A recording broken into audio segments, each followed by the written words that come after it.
Ito si Inang Marta Matus, 104 years old na.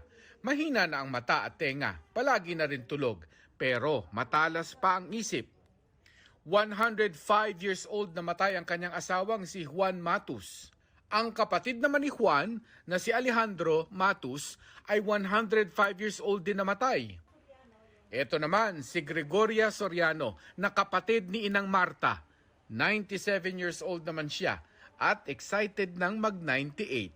Happy birthday to you. Alam naman ng sumunod na henerasyon ang sikreto ng kanilang matatanda. Ang mga gulay na niluluto dyan, mga inilalaga lang. Wala na sahog pa yon. Pero malayo na sa simple ang buhay ngayon, lalo na sa pagkain. Dati, mansanas lang daw, noche buena na ng naunang henerasyon. Ngayon, Ilang ulo ng lechon? Bali.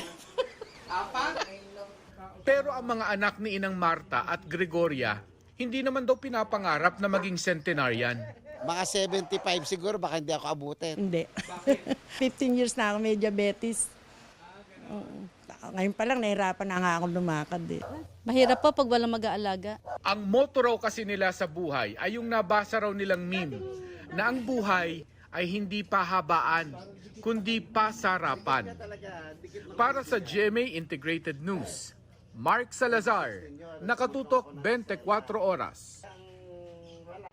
Mga kapuso, patuloy na tumutok sa mga balita. Mag-subscribe sa GMA Integrated News sa YouTube. Sa mga kapuso abroad, samahan nyo kami sa GMA Pinoy TV at sa www.gmanews.tv.